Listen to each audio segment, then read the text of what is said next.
Welcome to episode 16 of the Dreamhills 2 and Dreamhills podcast.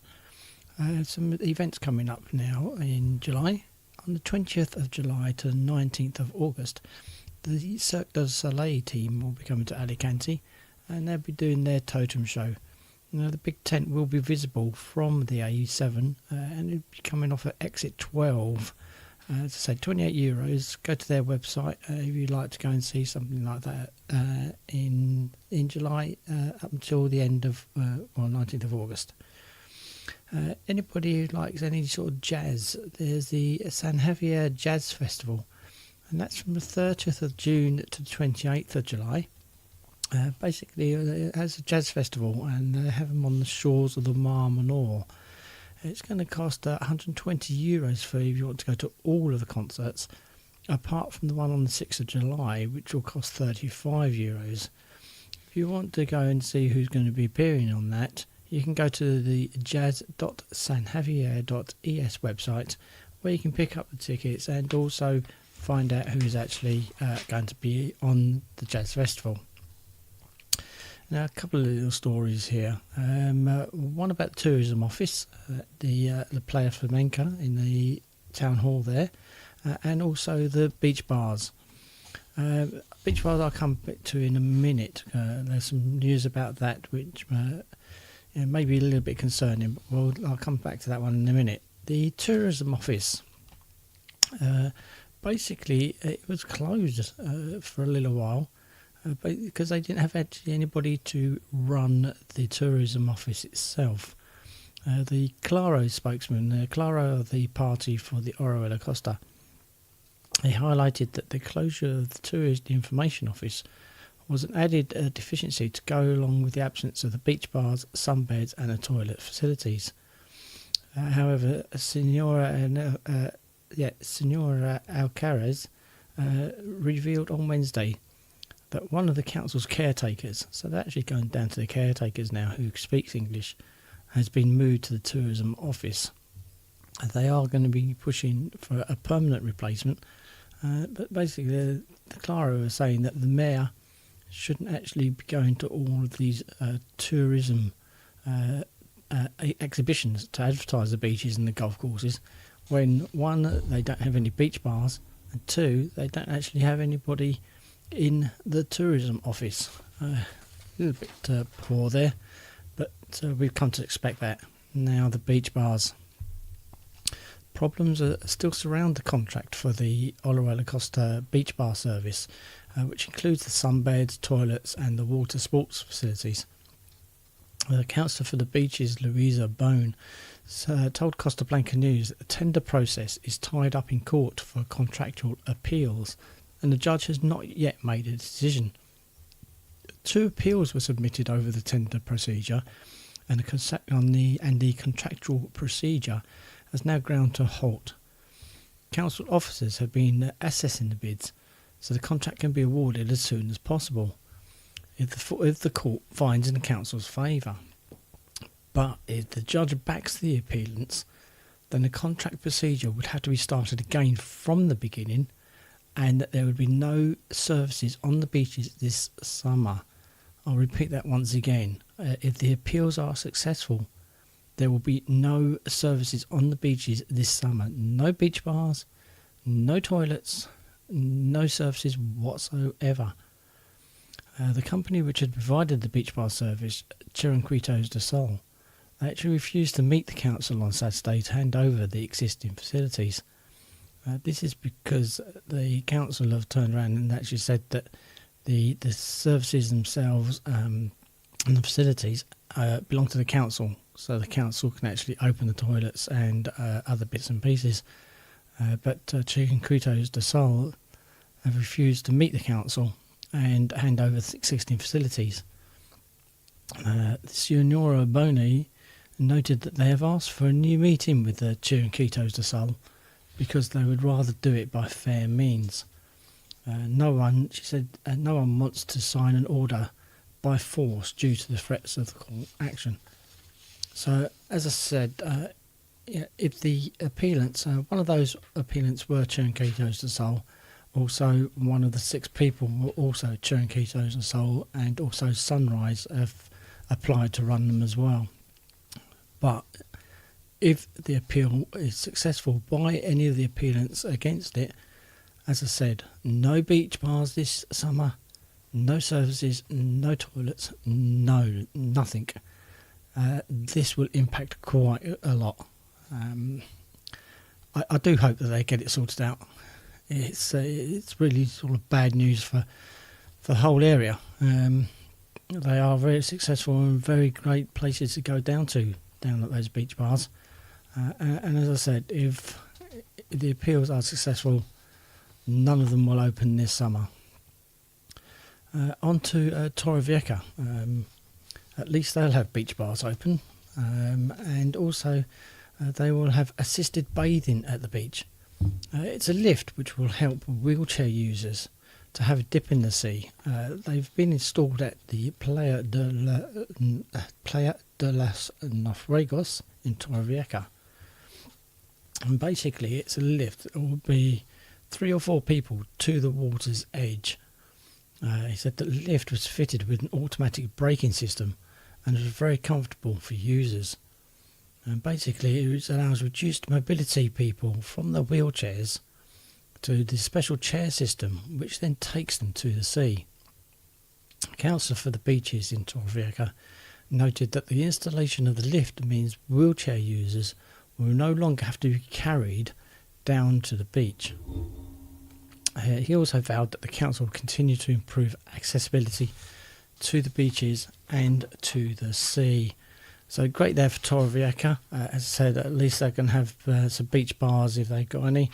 If you'd like to go to the beach bars, then Oro de Costa, you've got no chance most probably, and you'll have to go down towards the San Pedro area. The man of war, Portuguese man of wars, they're back again. So be very, very careful on the beaches this summer. Basically, it's an easterly wind that's been coming in on the coast, which has actually kept the temperatures down. But it's also brought the Portuguese man of war back into the beaches. And you remember on May the 20th, an 11-year-old boy was taken to Elche Hospital when he was stung at Marina Beach. Well, this time a swimmer has been stung by a Portuguese man of war off Palmeiras Beach on Tuesday evening. The spokesman for the Pilar de Horadada Town Hall explained that he was taken to Torrevieja Hospital by ambulance and his life is not at risk. The lifeguards decided to raise the red flag at the beach and a jellyfish warning flag, and swimming was banned until the following morning. On Wednesday, the town hall decided that the yellow flag would be appropriate. It doesn't ban swimming, but reminds swimmers to take care in the sea. So please be careful. It's a nasty, they call them jellyfishes, they're not, but they are nasty things. And in some cases can be life-threatening to people that have been stung. So be very, very careful and keep your eyes out there. Corvera Airport, the long-running Corvera Airport. Okay, now the Corvera Airport, it's planned now to be up and running by January the 15th. This doesn't mean that any flights will be going in on January 15th, but that it will be up and running. AENA noted that negotiations with the main air companies are being carried out to encourage them to offer flights from Corvera or to move their existing routes from Murcia San Javier to Corvera. The public company revealed that Jet2 and Easyjet will move to Corvera when passenger operations at San Javier are terminated. However, and this is quite a surprise, no final agreements have been reached so far with other airlines which currently fly to Murcia. And this includes Ryanair, British Airways, Norwegian and Aer Lingus, among others. So at the moment, the only two are Jet2 and Easyjet that have confirmed that they will move to Corvera.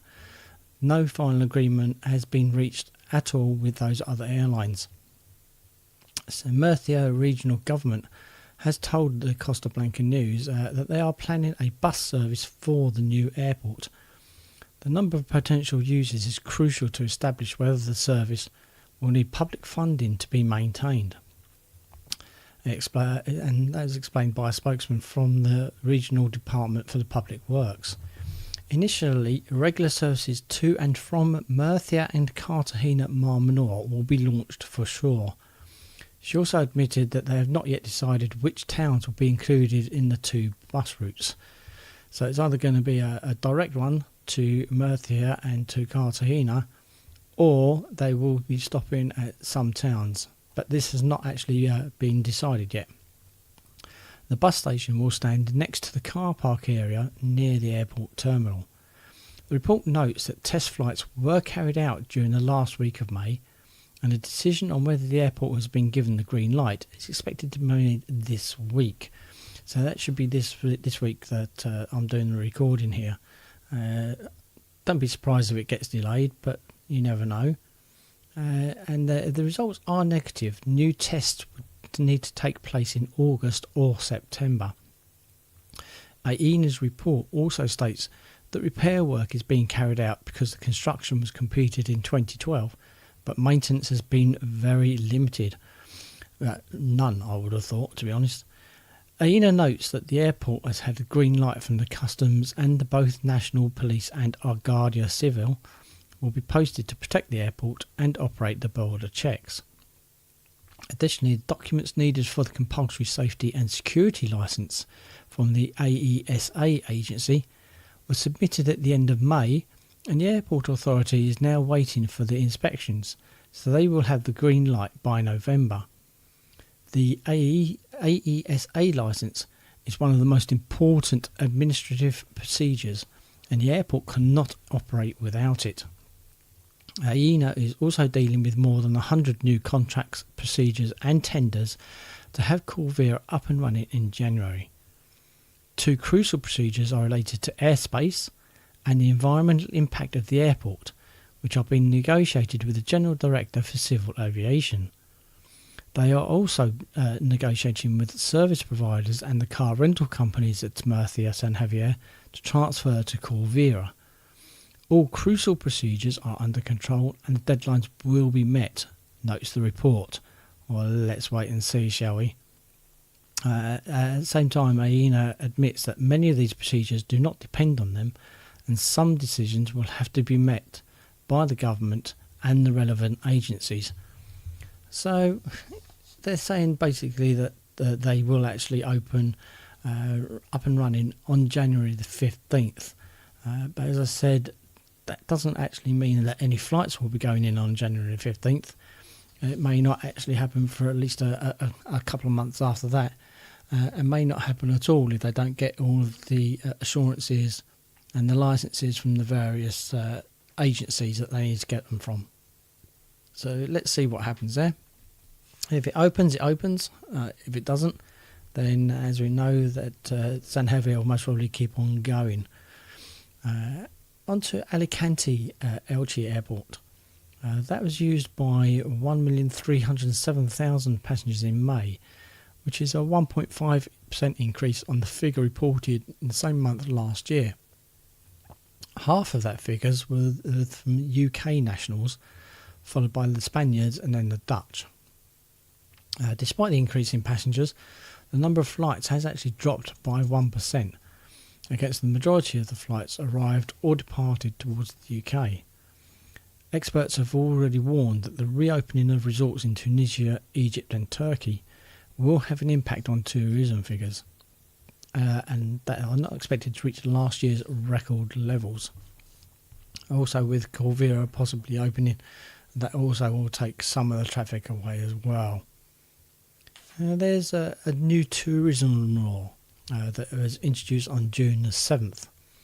It's been partially introduced along with an EU directive on consumer rights and the establishment of a new framework for distance contracts, and aims to reinforce legal security in general and part of the businesses and companies offer services in the said sector.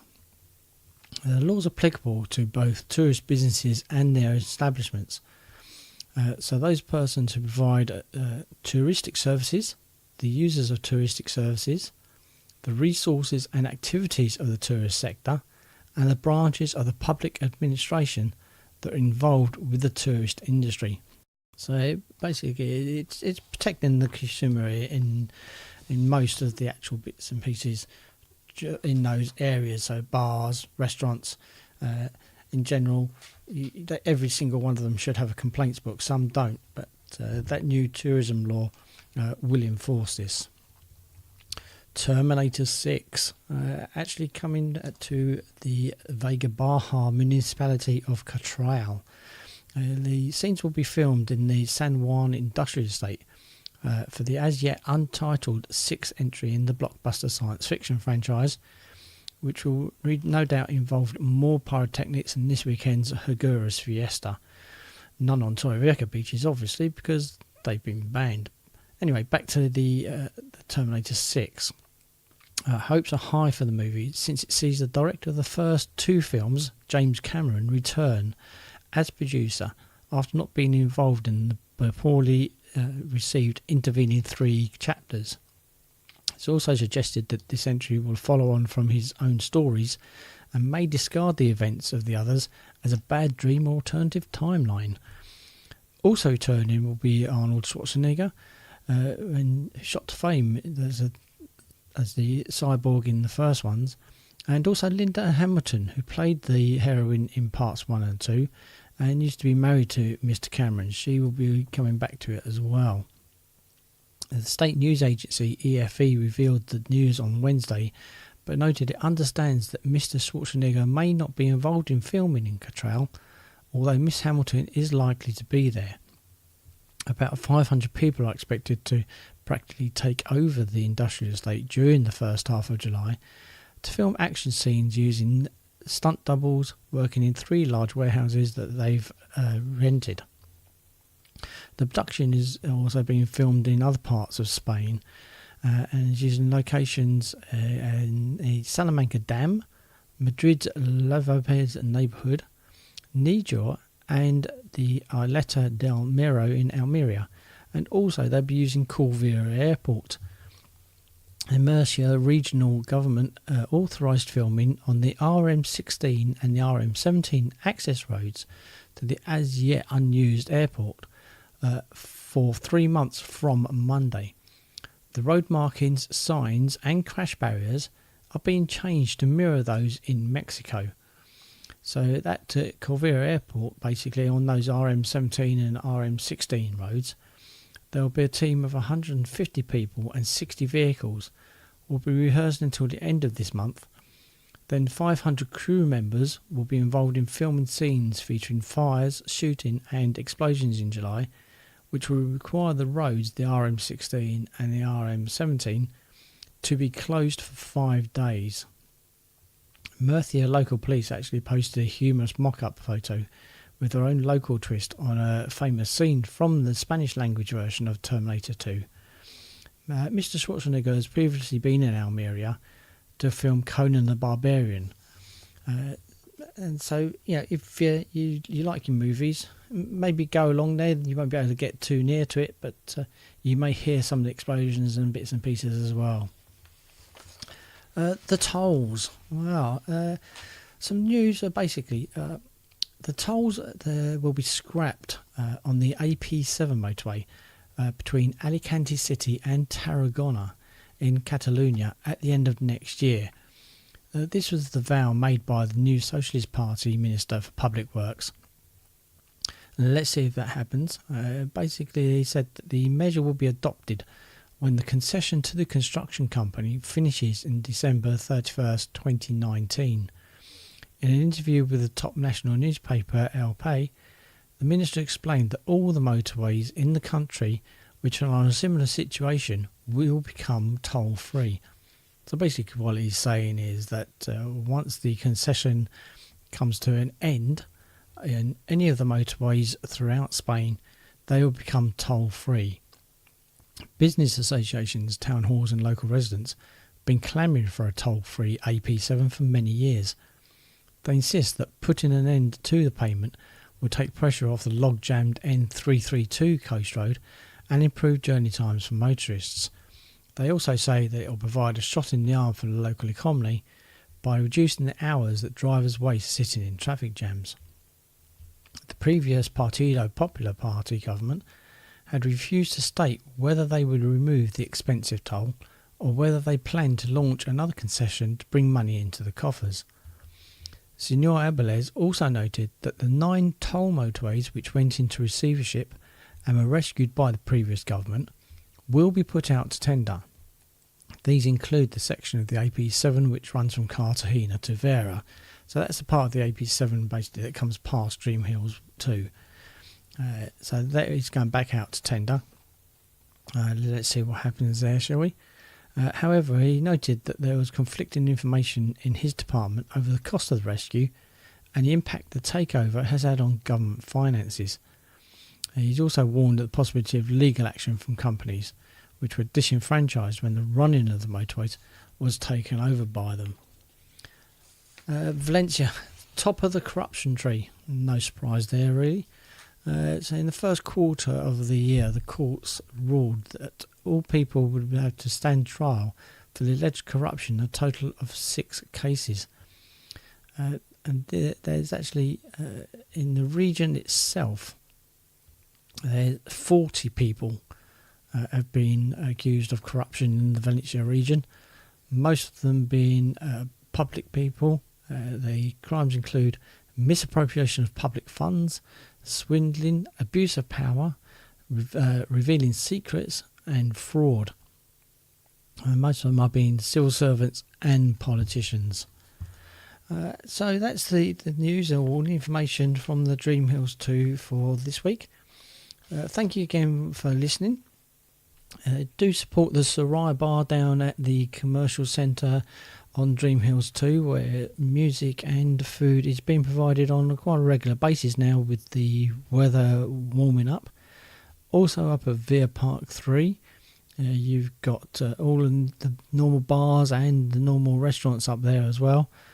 And as previously mentioned, the new Cozy Corner bar, which was in the corner there on Via Park 3 on the ground floor there. Not open yet. I haven't been told of an opening date, but it is being supported by friends and of the owners of CK1 Bar. Support them if you can. It'll be a great addition there. It's got left in the corner there a little bit, that bar. But as everybody knows, CK1 is run really well. Food is good. It's nice and fresh. I'm pretty sure that the owners of the new Cozy Corner Bar will make sure that comes and works well. So once again, thank you for listening to these podcasts. They are great information, I believe, for everybody within the area. As I said, if you've got any sort of events that you want to publicise, I do these weekly if I can. And if any parties or any birthdays or special mentions that you want, and if any of the businesses want any sort of advance sponsorship, if they want to sponsor the podcast at all, at the beginning of the show, you can be mentioned. And if you want to do any offers to anybody, mentioning the actual business from the podcast. So if you wanted to provide, say, 2-for-1 drinks or anything like that, then get in touch with me at dreamhillspodcast@btinternet.com. As I said, I can put you at the beginning of the show and at the end of the show for any sort of promotions that you wish to do. So thank you again for listening, and I'll be in touch with you all next week. Bye bye.